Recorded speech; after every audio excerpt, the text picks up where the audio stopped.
Good evening, everyone. We'll begin the evening service of the Middle Association headquarters, expressing our gratitude to God and Meishu-sama for the permission and protection granted to us while participating today in God's divine plan of constructing a paradise on this earth. Amatsu Norito and Miroko prayer. Please stand.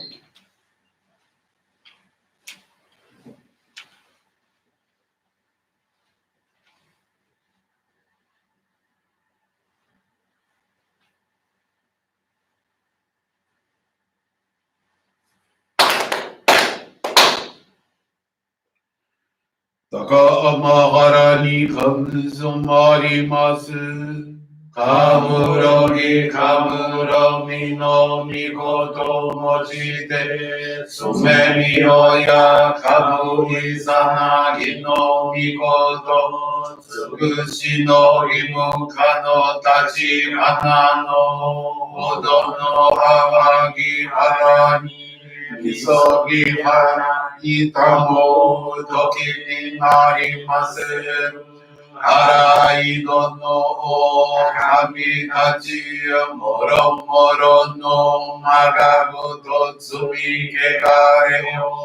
Arai tamae kiyome tamae tomao suko tono yoshi o. Amatsu kami kunitsu kami ya oyorozu no kami tachi tomo ni. Amen no fuji koma no mini furi tatete. Kikoshi mese to kashikomi no maozu. Miroku o mikami mamori tamae saki hae tamae. Miroku o mikami mamori tamae saki hae tamae. Oshie miyoya nushi no kami mamori tamae saki hae tamae. Oshie miyoya nushi no kami mamori tamae saki hae tamae.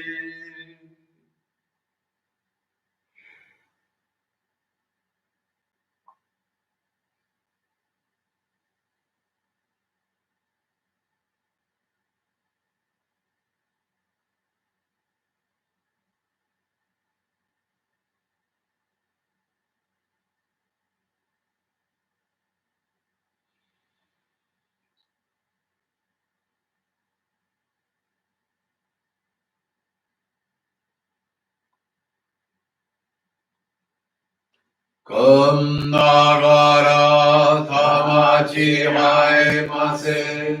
Kum nagara tamachi haemase.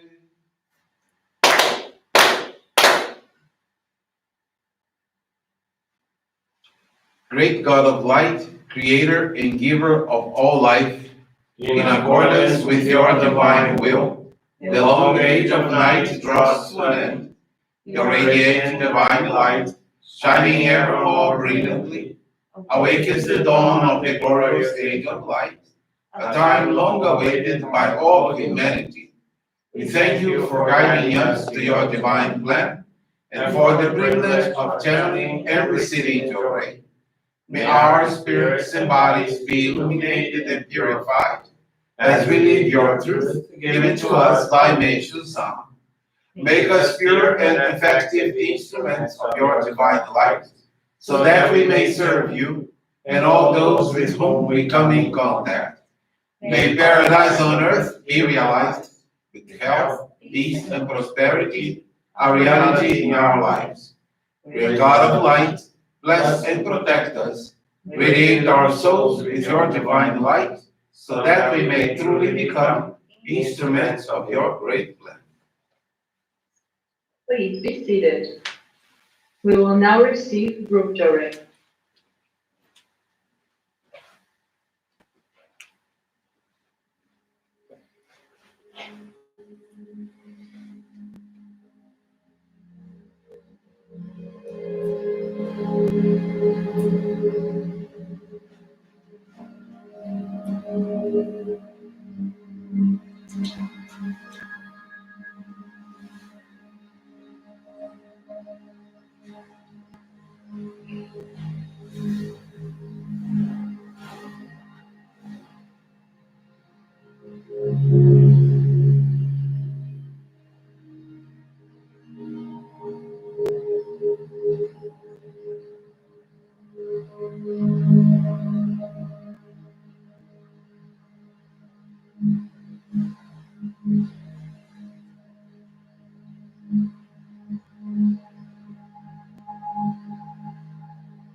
Pegado imenso no Maurício.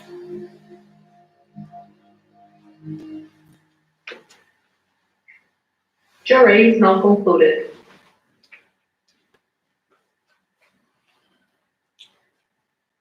Let us listen to a reading from Meishu-sama's teachings entitled God's Instruments.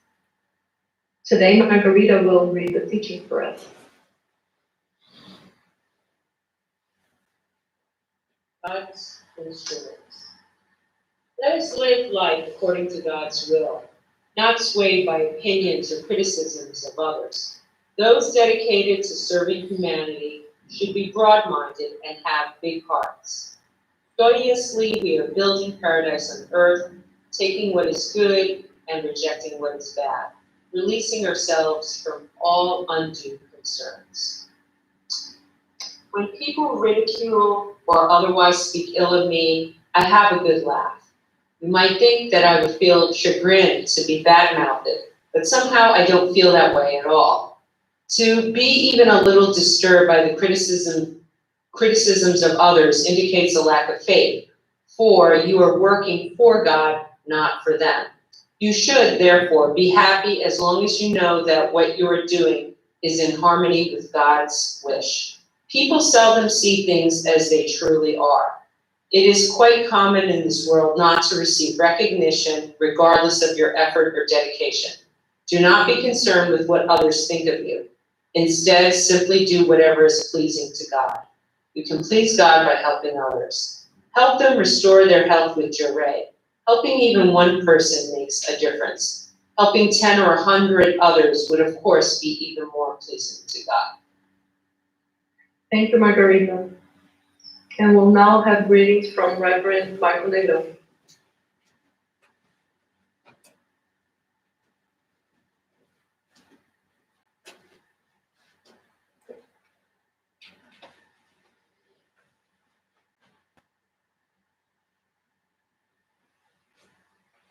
Good evening, everyone. Thank you for joining this evening service with the Miroka Association headquarters. I myself, I have never felt chagrin. I barely can pronounce that word anyway. So, uh, in this teaching today, we hear about the importance of helping others, trying to help others. And this is, there are several ways we can try through prayer, through approaching them through joy, sharing art and beauty, sharing nature farming, produce vegetables, conveying Meishu-sama's thoughts and philosophies. In this regard, I have one faith experience I would like to share with you. This is from José Fernandes Silva Filho. This was shared on April 22nd of last year, 2020. José first came in contact with Jorei through a friend who was once a user of illegal drugs and today is very well established and happy. One day, already tired of suffering from relationship problems and unemployment, José asked his friend what he had done to change his life so much. This friend then told José about Jorei and invited him to visit the Jorei Center. When José first visited the Jorei Center, he was emotionally unbalanced and would spend his whole days crying, feeling unfairly treated by the world and sometimes thinking about taking his own life. After a few days of receiving Jorei, José was attended by the minister who explained about spiritual clouds from which all our sufferings originate. The minister guided José to make an effort to change his feelings, beginning with the practice of being grateful for his purifications, because gratitude was the only feeling that reached God. Furthermore, José received the suggestion to receive as much Jorei as he could on a daily basis. José understood the guidance, but it was very difficult for him to give thanks for something that made him suffer so much. So he tried to practice this principle, but sometimes he definitely could not. On another occasion, the minister explained to him that the best way for us to achieve happiness is to make other people happy, and that the most effective way for this was to put them into contact with the light of Jorei. In this way, José started to talk about Jorei to people around him, and through his effort, he was able to guide his son and daughter-in-law, who later on became Jorei members.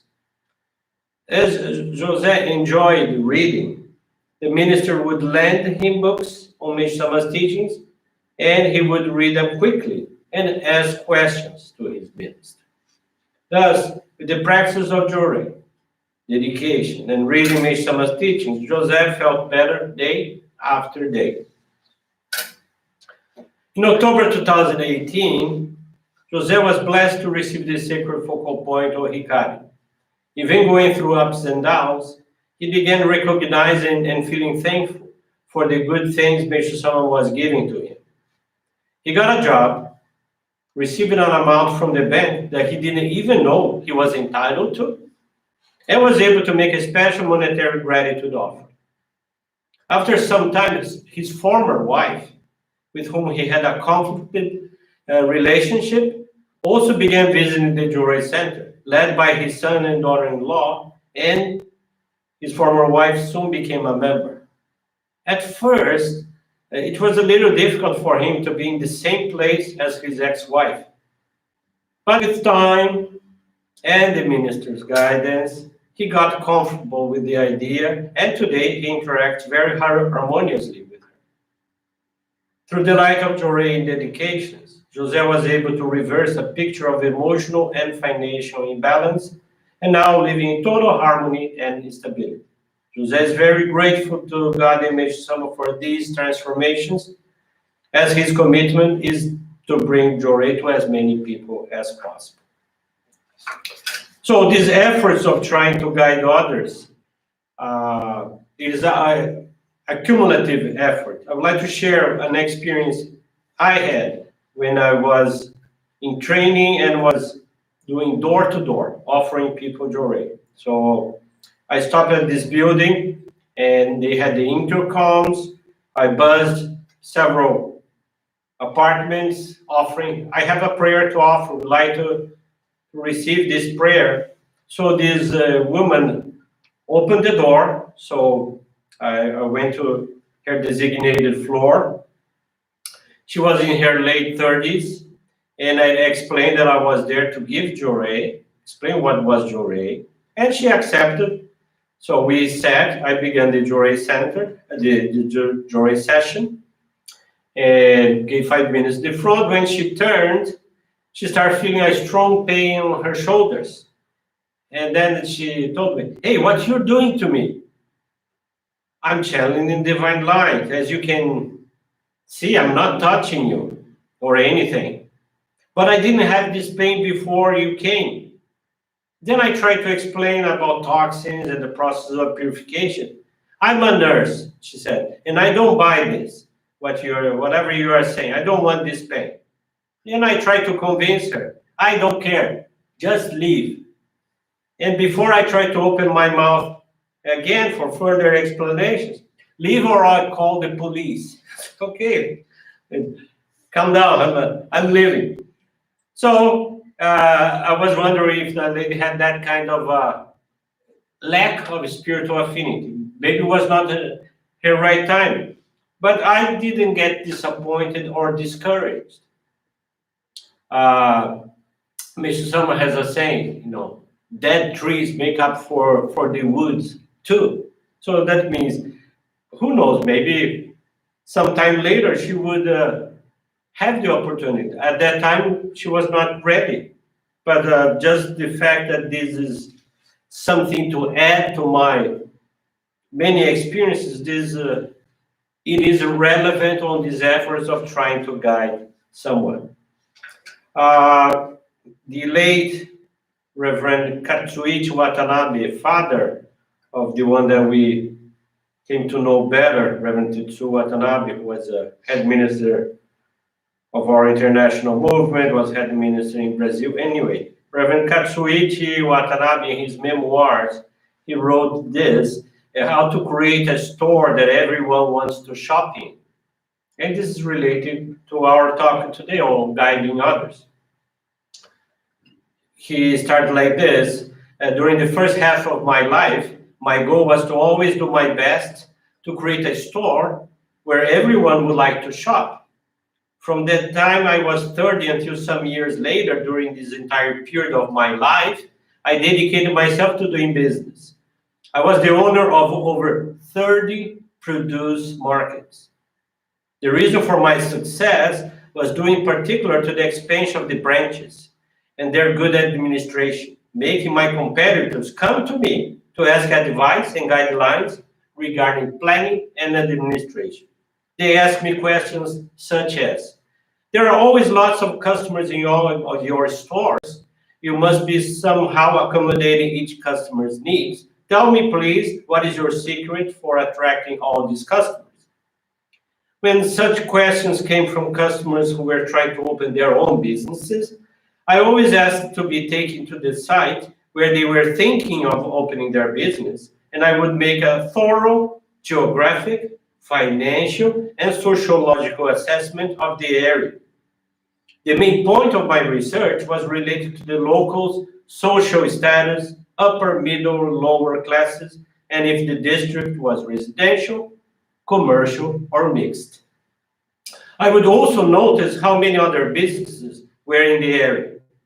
Besides this research, it would also interest me to know the goals of the owner, getting to know his motivations or her motivations and goals, and his or her philosophy of doing business. After analyzing these aspects, I would evaluate whether the location matched the desires and the goals of the person. If they didn't match, I would advise either giving up the idea of doing that type of business altogether or changing the person's way of thinking and goals.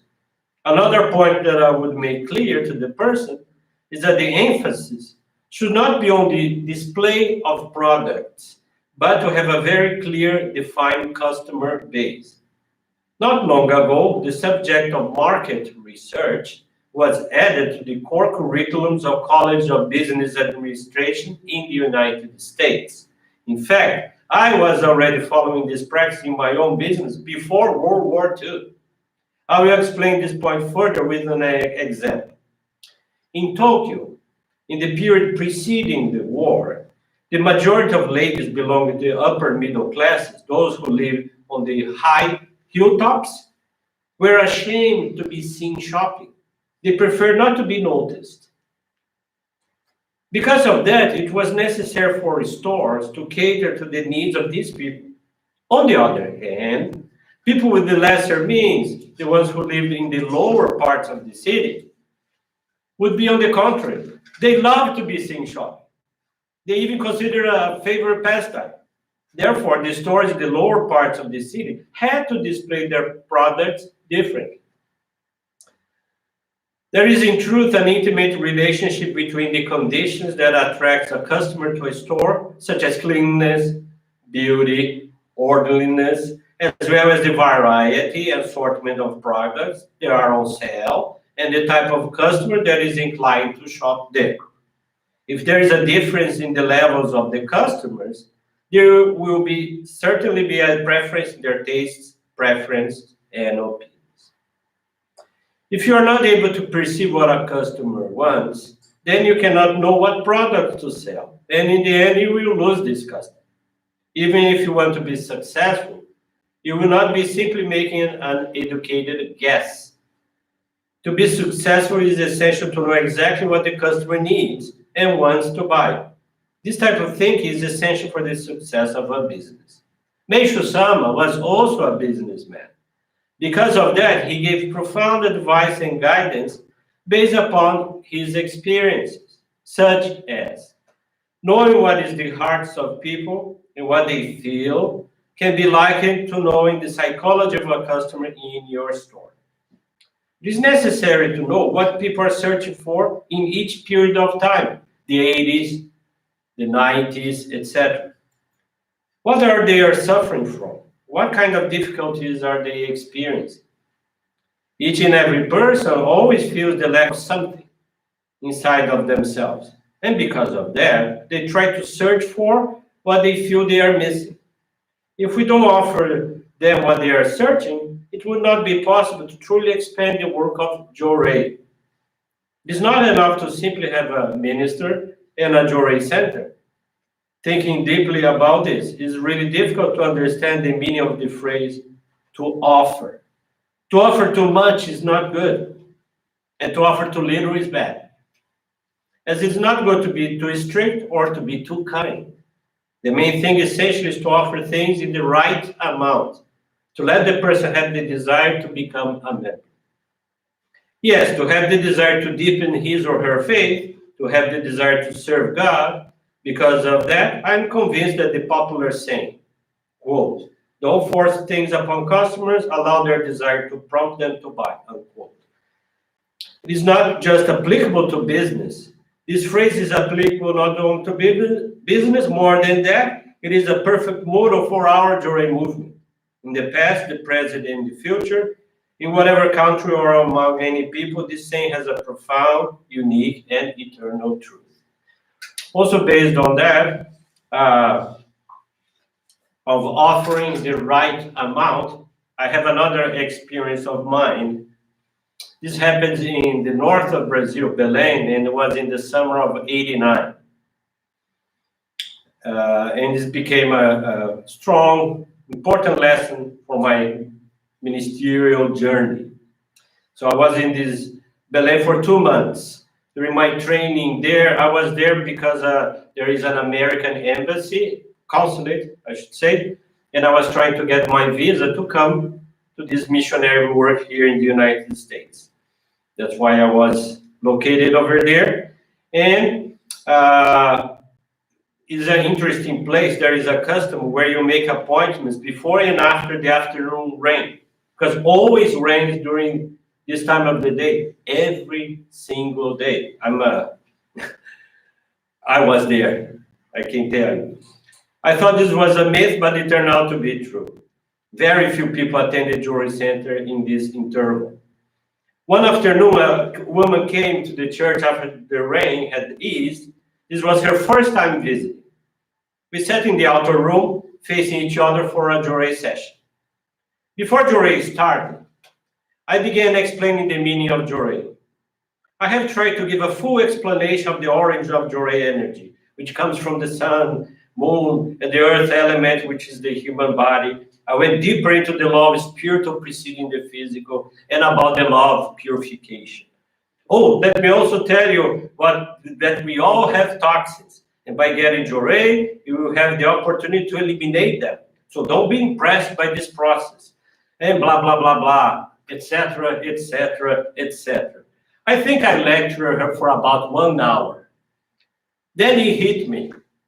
I look at her, this time really looking for someone who had come for some kind of help. I'm sorry, what's your name again? I asked as I hadn't paid attention when she just introduced herself. She looked drained and exhausted. No wonder. I was the only one talking. And I dumped on her all these laws of nature that I learned from reading Meishu-sama's teachings, and also some experience of my own in applying them. I finally heard the reason why she was there.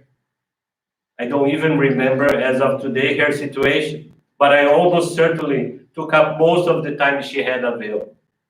I eventually channeled Joy to her and encouraged her to visit the center daily to receive more Joy. I've never seen her again. Also considering the fact I was serving in that center for just 2 months. But I believe this person was used as an instrument for my training. Every time I tell this story, I pray for her happiness and I express my gratitude that she has served as an instrument. For I will not repeat the same mistake of not being an effective listener, in hope that I no longer burden others with a disastrous monologue. Anyway, this was the experience of applying this. Sometimes we have to offer a little, sometimes just the right amount, as we heard today. Thank you very much for this opportunity of sharing these experiences. Thank you for attending the service. Have a wonderful evening. Thank you very much. This brings our evening service to a conclusion. Thank you everyone for joining us and have a blessed evening.